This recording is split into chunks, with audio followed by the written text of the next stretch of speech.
All right. Thank you guys all for coming. This turnout's kind of overwhelming a little bit here. Appreciate Land Stewardship and Practical Farmers and Albert Lea Seed for putting it on. I guess I thought I would start just giving a little bit of credibility to who we are, what we do. We farm about an hour south of Albert Lea. Our family farm operation, diverse operation. We feed a bunch of pigs. I buy and sell about 30,000 tons of chicken manure, cattle manure every year, so I am pretty full of shit. You'll find that out. And then we also grow about 4,000 acres of corn, beans, and oats. We are 100% no-till and 100% cover crop. So kind of odd in our north central Iowa, southern Minnesota area. We've seen improved profitability on our farm by going to no-till and cover crops. So I'll hit on that a little bit. We'll start with just some pictures of the farm. So just hit through them. Yep, go back one. Yeah, she's rolling through them. Nope, this one's just seeding oats on the farm. We no-till our oats following soybeans. And I did put on about 2,200 gallons of hog manure with a VTI injector. That's part of our production practices for it. This year, we're also experimenting with putting a little bit of composted beef manure on, as well as that, to try to push our yields a little bit more. We've grown about 2,500 acres of oats in the last 5 years, about 600 a year. They've averaged 136 and 40.2 on a test weight. And we're doing that with just manure for fertilizer, no tilling, and no herbicide, fungicide, or insecticide. So next slide. That'd be the oats coming up. They look pretty nice there. They're no-tilled. We plant with a 7.5 inch spacing. You saw the drill in the other one. There's a lot of key practices you have to do to get good quality, high yielding, high test weight oats. Fertility is a big part of it. The proper seeding equipment's a big part of it, and the variety selection and good quality seed is another big part of it.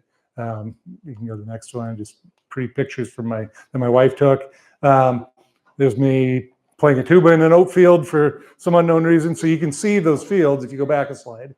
That field doesn't have any herbicide, insecticide, or fungicide on it. That's the weeds that are out there. There's a little Mars tail, nothing major. You get them planted early enough, oats will outcompete what else is out there, and get them planted on narrow enough row spacing. We're on 7.5s. I've got a Case tractor. They're not as good as John Deere's, I know, you can tell me that. The auto steer isn't as good though. So it'll drift a little bit. And if I get a 10-inch spacing or a 12-inch spacing instead of the 7.5, my guess rows, it will get some weeds in that row.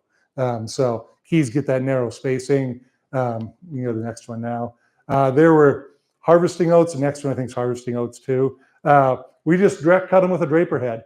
Don't need any special equipment, just my regular corn bean concaves. I think I've got 2 large wires, 2 round bars after that in a Case 8250. We run a 50-foot draper head on it and kind of clip the top of the heads. Martin Larson had to speak later. He's experimenting with a stripper head. I think those look really cool. We don't have a stripper head, so we get by with what we've got. We are pushing our window ahead a little bit on when we harvest oats. Last year, 2 years, I've been cutting at 18-19% and then running them through our grain dryer. And that allows us to get the oats off a couple weeks earlier and then get our next crop planted, whether it's a cover crop, double crop soybeans, and it also gets them out of the field sooner too. So your weather risk is less. So you can go to the next one. There'd be the grain dryer. I run it through just a mixed flow, regular corn dryer. So there's some cover crop going, our Ben site. We bought that about 10, 12 years ago. I've added the dryer, some hopper bins, the other little bins we do mix and clean some cover crop seed there too. I think there's loading straw. So straw is an interesting market. It is a way you can get more dollars per acre off of an oat field, but you have to have somewhere to go with that straw. And it does take fertility off the field as well. So we've found kind of our niche is to bale about 5,000 small square bales. That's enough to bring back memories and not too many that it gets overwhelming. As you guys know, small squirrel and straw is work. Big square bales, we've done some, but by the time you figure your fertility coming off the land and pay to have it baled, it just isn't worth it. The little squares, we do enough that the local horse people, the local people will come pick it up, pay with cash. That kind of disappears.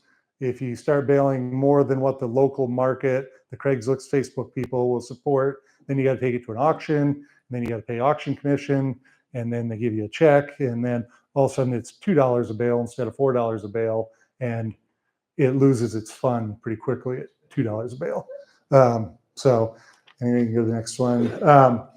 I included this one, just some of the opportunities that having a small grains in our rotation, we're combining mid-July.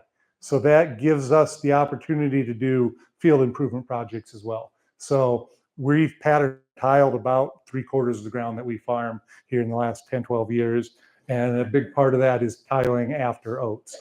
The tile contractors are available in August. Usually the ground conditions are pretty good for getting that tile in a positive way. You're not fighting mud, you're not fighting frozen ground. You can work the ditches down and then get a good cover crop going on it. So you can go to the next one. Last couple of years, I've been planting double crop soybeans after oats. Very similar climate to what you guys have here. I think we might be colder, actually. We get more prairie winds, I think, down where we're at. But here I'm planting with our planter. I didn't want to clean the dang planter out. It's a lot of work to dump out 36 rows. So I went out there with the planter. That's first year, and just experimented with see how they did. Saw a lot of different things. The narrow row spacing paid off better, where I doubled back, knocking the stubble down paid off. So this year we planted them with our air seeder, rolled it immediately after planting, sprayed the water hemp off basically, just to pass a liberty, and then planted with our air seeder. They yielded 23 bushel an acre this year. And so next year I'm planting 1,200 acres of double crop beans after my oats. We also graze cattle after some of our crops. We did on about 200 acres. I think you can go to the next one. There's some of the cattle. We have a partnership with a neighbor, a younger guy kind of getting started farming. So he builds the fence and he takes care of the cattle and does the work. And we get the cattle grazing on our farm. So works out pretty good for us. It kind of speeds up the carbon to nitrogen cycling on the operation, gets our no-tilled corn, because we'll no-till corn right into this next spring. I hit on the double crop soybeans at 23 bushel an acre. Take off your combining costs. I plant some cover crops with that. We plant that for NRCS, but you're increasing your profit per acre $200 with the double crop beans. With cattle, the last 2 years, they've gained a little over 3 pounds a day, 3.06 pounds a day. Those cattle have 1 head per acre grazing sorghum, Sudan, millet. So you start doing the math on 300 pounds beef, that's closer to say $1.50 a pound. By the time you back up a little on prices, that's another $450 an acre. So it really works well for somebody with cattle or somebody with dairy that can utilize the forage on their operations. There's just our former go-to after oats was just to plant 2.5 pounds of radish, 2.5 pounds of turnip, get some diversity, about a pound of peas, and then the oats, real low-cost cover crop. It's only $5-6 an acre. It's easy to get your return back on that, and it really makes a nice cover crop too. But we all have to be in business as well. We have to pay our expenses and maximize our dollars per acre. That's where the double crop beans that came in, and the cattle. Go to the next one. Another little experiment. There's some, that was Carinata, sustainable aviation fuel potential, camelina. We're experimenting with those after oats. We do have some hybrid rye that we're growing for Albert Lea seed this year after oats. You can hit the next one. There's actually spreading manure after oats. Those are actually volunteer oats. I know it looks like a lot. You blow a bushel or 2 an acre out of the back of the combine though, and when they germinate it looks like a lot of oats out in that field. But with the small grains, it's allowed us to have better access to manure. A lot of these hog sites around are owned by companies anymore, not farmers, and they just want to get rid of the manure. And you go to them and say, 1st of August, 1st of September, and say, I'll take 3 foot of manure out of your barns. They're like, thank you very much. We're glad to get rid of it. And it gave us access to manure we normally wouldn't get access to. So there's hauling a little manure. There's just a picture. There's some of our soil. You can see the worms in there. That's in the spring. That would be cereal rye that we no-tilled soybeans into. Really seen a great improvement in our soil quality. Our soil erosion's been a much better. You can see the aggregate size. It's just nice soil now. Our best yields have been following oats, and our best yields have been following where the cattle grazed by about 10 to 15%. So average, we're about 7% better having that diverse rotation. Let me just leave that one up here now. I'll run through, if you have your sheets with you, I can run through my spreadsheet on the very back page real quick. I did it as a spreadsheet so you guys all have something to take home. This is how oats have worked on our operation. So don't hold it against me. Don't come try to rent our ground, I guess. But this is actual numbers from our farm, how they've worked. You can see the corn prices. The first column is conventional co-op program, corn, soybeans, and fungicide, insecticide, traded corn, and tillage. And that's a pretty conventional program around this area. So you've got your corn price, you've got your yield, you got the seed expense, that's just traded corn. And then fertilizer expense, fertilizer and lime, chemicals, interest, it all just follows through. And then your machinery, cover crop. I don't have any cover crop expense in there because you're not planting any. And then insecticide, fungicide. As it comes down, this was on the 20th of December, you'd lose $135 an acre average growing corn and soybeans with a traditional co-op program. That's with $405 an acre land cost. That'd be a pretty good guess of what the land cost is in our area anyway, and your area as well, I would assume. So you could lose $135 growing corn and soybeans. With our 3-crop rotation and selling to the existing grain mills for selling our oats for $4 a bushel, it's been traditionally about where we're at. Follow everything across, we can make $50 an acre. But on our operation, we farm 4,000 acres. You lose $130 an acre, that's $500,000 we'd lose with these commodity prices. If we make 50, I'd rather make 200 than lose 500. Just the way it is. And it's worked on our farm. It's worked for us.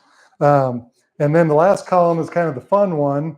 That's the oat mill project that we're working on building here in Albert Lea, which I'm guessing you guys want to hear about. We'd make $300 an acre. So, long-term profitability on our operation, that's why it works. That's what we're here for. We want to be sustainable. We want to do great things for the environment. We want to help our soil, help our land, but we also have to make money too. Because in the end, if you don't make money, somebody else will farm it that might not do those practices. So you have to be in business as well. And you can see on our farm, we've been able to have those incomes. The big reason is reduced cost on our corn for the next year. With having a 2-year break between corn, we haven't had to use insecticide. We're not using traded corn. We're not spraying for tar spot. We don't use any fungicide on our farm. We just haven't do it. We're not doing it on our oats either. And interestingly, some of the research I've seen this year, there's a Don issue on oats this year, getting them delivered. And a lot of the guys that sprayed fungicide are actually having issues with the Don on their oats. And the organic guys and ourselves, we haven't had an issue with Don on the oats. And whether that's location-based, whether it's soil health-based, I'm not going to say for sure what it is, but it sure seems like the more natural soil and soil health that we have going, the less issues we have with fungus on our crops. We've seen it we don't spray for tar spot on our corn. We just don't see it. To come in real late, but we haven't. It's never been the economic threshold, never been early enough to justify spraying. All of our neighbors will spray 1 or 2 times a year. The airplanes will fly around, and we go scout our fields, and there's no tar spot, so we just don't spray for it. So we can make $300 an acre spending $200 an acre less, and you don't have to do a lot of math. It's a whole lot easier make money spending less money than anything else. So that's a quick overview of the farm side. I think small grains, whether they go to our mill or they go to existing mills, they can work. They work well, just in your reduced cost per acre. And you guys can beat me up about my numbers all you want. I understand everybody has different numbers. So, okay, that leads us to Green Acres milling. So about 3 years ago, my wife and I were actually on vacation in Europe. And a little side note, we also owned a grocery store, managed grocery store in Latimer, our little town, for 8 years. So retail grocery side. So we got to know the retail side of the business a fair bit.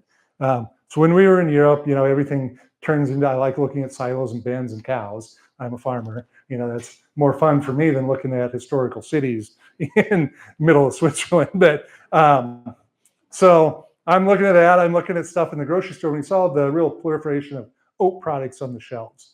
In Europe, they're eating 30 pounds of oats per capita on average in the EU. In Canada, they're eating 27 pounds per capita. In the United States, we're currently eating 5.2 pounds per capita. 10 years ago, we were eating 4 pounds per capita here. So the market is growing. The average oat consumption in the US is up 8% annually every year. And that's just because people are recognizing the health benefits of better food, healthy food, some of the stuff the other guys hit on earlier today.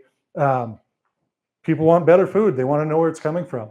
And that's what it is in Europe. Our model, typically, we'll trail Europe 10, 15 years on what's happening on our food side, but our consumers, especially maybe not in Minnesota, maybe not in Iowa, but our consumers, the 90% of the population that lives 120 miles from the coast, they care about it more than we do here. We can't dictate consumer demand, but we can sell into that consumer demand. So we saw that the oat market is growing and has good potential for growth. Also, about that time, there was a drought in Canada. The oat price went up to $6.50 a bushel here. That works pretty dang well. We saw that cash flows oats as well as corn at $6, as beans at 15. We need to have a good cash flowing crop. Oats at $6.50 allows us to pay rent, buy land, do all the stuff that we have to do to stay in business as well.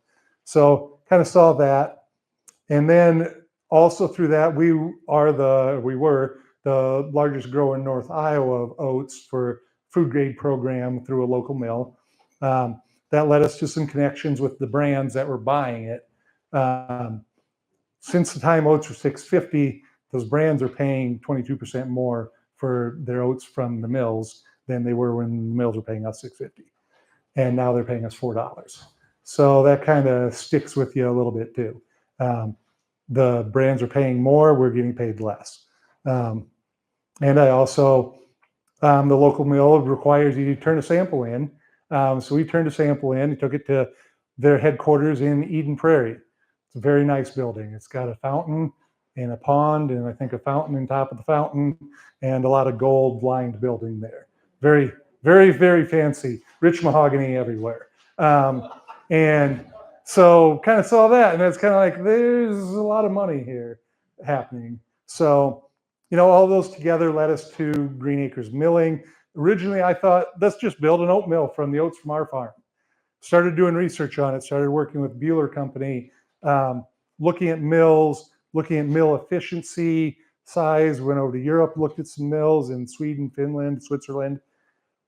To get beyond kind of that farmer's market model, which is great, and have a product that 95% of the consumers in the US can buy, you have to get your price point of what you're selling very similar to the commodity mills. I akin it to chicken. I love the Terra Range chicken. It's great stuff, but they need $15, $16 a chicken to break even. You can go to Quick Star, buy a chicken for $4 or $5 that's hot and ready to eat. 95% of our consumers are going to buy that $5 chicken. So we want to appeal to the broad base of consumers that can buy a normal priced product. A box of yellow box Cheerios, there's 14 cents of oats at $4 a bushel. There's 21 cents at $6.50 a bushel. It really doesn't affect the consumer pricing what they're paying us for our oats. But so led us to building this mill in Albert Lea. You saw the size we needed to have to efficiently process. Essentially, we're going to take raw oats in, clean them, dehull them, kiln them, which is kind of like I'd say it's similar to a grain dryer. You heat them up, cool them down again, stabilizes the enzymes in the oat groats, so they're shelf stable. And then steel cut, flake, and flour with the products coming out. We do have an offtake agreement with a couple different end users for 100% of what we're going to produce. They want traceable oats. They can't currently get into that. We'll get into that next. But so the demand's there, the product's there. We can grow good oats here. We've figured out that we can do that. The reason that it works and this mill works is our geographic location. You think about Albert Lea, Minnesota. We're at the southern end of the oat growing region for the most part. We're a lot closer to the U.S. supply chain where the consumers are. We're a lot closer to northwestern Arkansas than Canada. Currently, 92% of the oats eaten in the U.S. are imported from Canada. That's because historically we didn't get as good a test weight here. We couldn't grow as high of yields here, but a lot of that was practice and varieties that have been developed now in the future. They can still grow better oats in Canada. I'm not going to deny that, but we can grow good, high quality oats here as well. So we're a lot closer to the U.S. distribution networks, so we can have an FOB price for a CPG or a brand that is very competitive with a large mill out of Canada, just because of the cost of transportation logistics to get it to market. On the transportation logistics, if you think about the mills in this area that are importing oats, you know, Richardson, General Mills, Quaker, they're importing the majority of their oats from Canada. They go from a Canadian farm to a country elevator to a shuttle train loader to a shuttle train and then brought down here. That's a lot of steps before it gets to the mill. That's a lot of people in between that need a cut of that money in between. And 40% of what they transport in general is mill screen. So it's the hulls, the lights and thins that don't actually make it into human food. So you start doing the math on everybody taking a cut in between and the 40% of what they're transporting, essentially they don't sell. We can pay farmers a better price for oats just because of our supply chain logistics and our location. Our models, the farmers are delivering directly to the mill. We've got a group of 71 farmers. I see half a dozen of them here that are going to deliver oats directly to the mill, and they'll go into a separate bin from oats from their farm or several farms next to them, that we can have a QR code level traceability on the product all the way throughout this chain. So a truck will pull in, it's an RFID tag, gets sampled, and then we know where those oats came from. We can have that on a shelf-ready product leaving the warehouse, that QR code of where those oats came from. And with the current commodity system, they can't do that. Nobody else can do that because they're commodity oats. They get it in by train. It's just the way it is. They're too large to be able to move this, and they don't have the ability to break down exactly where those oats are coming from. Other thing with farmer model, I guess you could page back one if you want to go through the talking points here, but the efficiency of the mill, it's a brand new mill, Bueller equipment in it, state-of-the-art equipment, be the first one in the Western Hemisphere with this level of traceability and flow balancers, scales.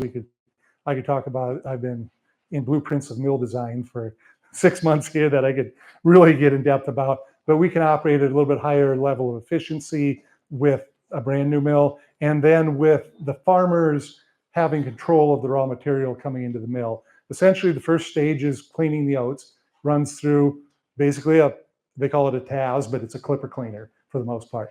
So it comes into the mill, you run it through a clipper, and you think about how you set those cleaners with a consistent raw material coming into the mill. We can operate at a 2 or 3% higher yield than an existing mill that might have, say, 30-pound oats coming in and 50-pound oats coming in, and a blend of 10 different varieties of oats coming in to the mill. We'll know what variety it is. We can set our cleaning equipment for that variety, for that product coming in, so we can operate at a couple of % higher efficiency because of that.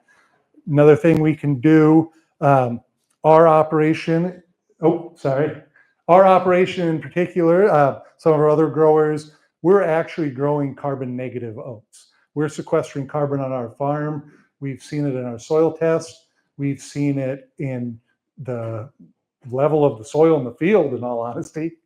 And we're also seeing it on our GREET modeling, all of the other modeling that you can do. So we're sequestering carbon on our farm. We can have a carbon negative oat product for an end user. Nobody else can do that. Average in the market is producing about 1,350 kilograms of CO2 per metric ton of oat flakes. We can actually sequester 150 kilograms of oat flake CO2 per metric ton. Not all of our growers are going to do that. Some of us can. We have some brands that are willing to pay a premium for that. We're going to pass that on to our growers as well. So the gluten and allergen status, you know, I eat anything that I can put in my mouth, obviously. You know, I don't care if it has gluten or allergen or whatever, I'm going to eat it. A lot of consumers care about that. A lot of consumers have reason to care about that. The commodity supply chain system, as it is, they grow a lot of other crops in Canada that have gluten in them. They grow wheat, barley. There's mills that are processing wheat, barley, and oats. So they're processing multiple crops. Their supply chain has a lot of potential for contamination in it. Typical oat entering a mill up there will have 170 parts per million of gluten contamination. US standard's 20. You run it through the color sorters, optical sorters, you get it down to an acceptable level. You get it down to that 15 parts per million or so. Europe's standards are tightening up. Our standards are going to be tightening up down to, say, 10. Europe's are going to be 10 in 2 years. Canada's following suit. Our premium customers like a gluten-free product. Oats from my farm, from Martin Larson's farm, we'll speak later, we average 17 parts per million coming to the mill, and that's before cleaning. So after we run it through the cleaners, we're at 1 part per million, 2 parts per million of gluten contamination. And then it's a oats only facility. So it can be an allergen-free, gluten-free facility where other ones that are processing multiple crops can't. Chemical status, I go over it real quickly. They can desiccate oats with glyphosate in Canada. We can't do that in the US. They can use chlormequat on their oats in Canada. We can't do that in the US. We can import oats that have been desiccated. We can import oats that have chlormequat on it. We've tested oats from our farm and Martin's again on glyphosate contamination. Our oats have 27 nanograms per million on the raw oats. So that's a number. It's environmental contamination, and Bob hit on it a little bit earlier. That's just what it is. We're not spraying glyphosate on our oats, but we are spraying glyphosate on our corn beans. So there's some environment, but we're at 27 nanograms per million. Quaker oats off the shelf of our grocery store that we own. We had them tested. They're at 920 nanograms per million. So they have 30 times the glyphosate contamination of oats from our farm. They're still meeting the FDA standards. I think Bob hit on that too, that the lobbyists got the standards high enough here that, you know, I guess it's, according to the FDA, it's fine to eat. But if I have a choice, I'm going to eat something that has 30 times less glyphosate on it. It's just the way it is. The average oat product on a shelf here from any of the mills averages about 300 to 340 nanograms of glyphosate per million. That's still 10 times the level ours are pre-cleaning. Ours will get better when the hulls are removed as well. So chemical status, we've all hit on it. We all know it. The farmer story is a big selling point to those premium consumers. I kind of call them the Starbucks consumers. They want to know where their food's coming from. They're willing to pay a little bit more to have that product. And so we have a story. They don't. Nobody else does. They're commodity producers.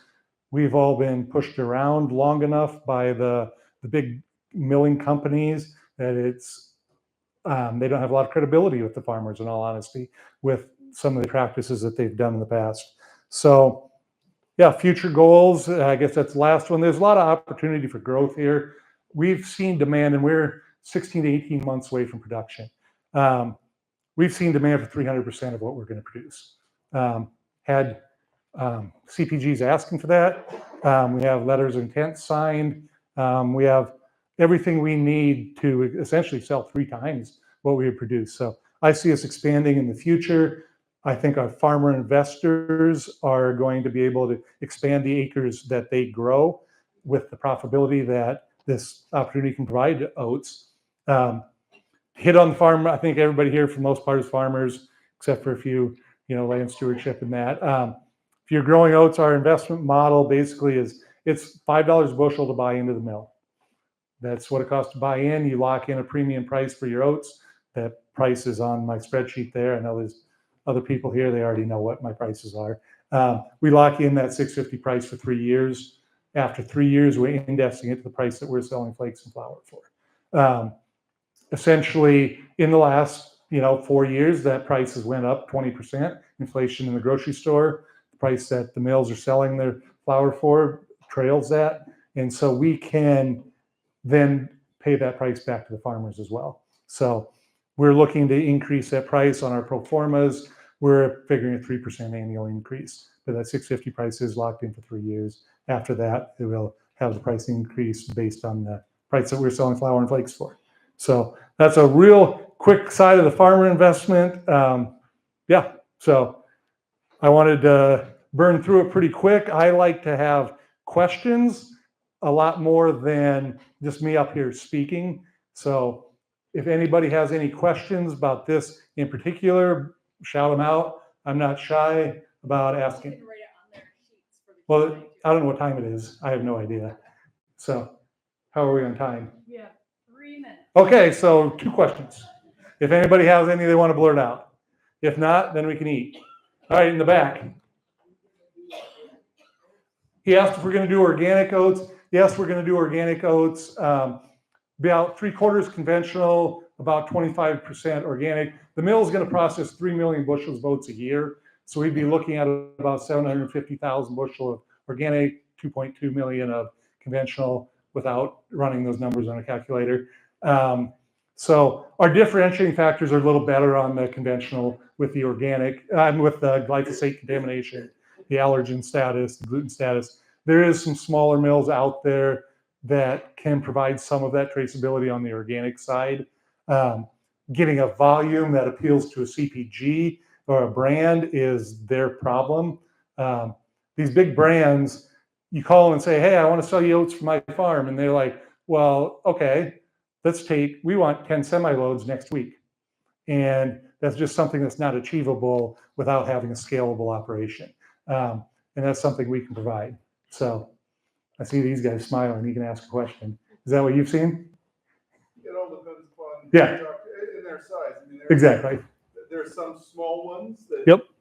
are great with a semi-load a month. Yeah. Yep. And then there's some you're like, we don't have rail loading facilities. Yep, exactly. I mean, I've been talking to the ones and they're like, well, how will you get it to our ship that's going to Asia? And I'm like, no. So yeah, there's just so many different sizes, and the brands that we want, that we're targeting, that we can sell to. Yeah, they're asking for commodity oats because to build an efficient mill that can have a FOB price on a oat flake, oat flour, it has to be that certain size to be able to do it and not have to charge a premium price. And so that's the size that we're at, and yeah, just all kind of comes together at that. So yeah, another question. I thought I saw one more back there somewhere. Are we going to buy on the open market? Most likely, no. We're not competing against the existing mills. The existing mills here in North Iowa, existing mills, say Sioux City, we're not actually competing with them because our farmer investors are the ones delivering to the mill. They're the ones getting that premium price, and we're just selling into the growth in the market. That 8% annual growth in the market, that's where we fall in. So we're not actually competing against General Mills or Quaker or grain millers. We're just selling into growth in the market. So, but on that point, you're asking if we're planning on buying on it. No, I want the people that put the money down. I'm a pretty straightforward guy. The guys that are invested in this project, they're the ones that are going to get paid for it. So I think I have 71 invested. We've filled all but about 1.2 million of our investment goals from farmers. So we've filled about 2.5 million bushels of our 3 million bushel goal from farmer investors already. Rough math without really digging into it. And some of that is from farmer investors. A farmer investor does get the opportunity, if they desire and the mill needs oats, to double up their delivery bushels as well at a 75-cent discount. So we're doing $6.50 for conventional, $8 for organic, locking that in, but they can double up their investment or double up their delivery for 75 cents less. We're also doing that's a January price. So there's 10 cents a month carry every month after that, 10 cents a month lower every month before that. So you deliver at harvest, you might get $6. You deliver in June, you get $7. Keeping it simple. So, and it's farmers get to pick when they deliver to a point. We're going in the order that people invested. They get to have first choice of when they deliver. About a third of our growers have said, we understand how a mill works. We'll deliver our oats whenever you need them. And that works really good for us, gives us some flexibility. We'll be hiring a merchandiser that's going to handle all of that stuff in the future beyond just me. So you don't have to be a farmer to invest. We do have, if we have to be a farmer to invest. So we have another share type, a Class B preferred share that gives a set return we can talk about in more detail if you're interested.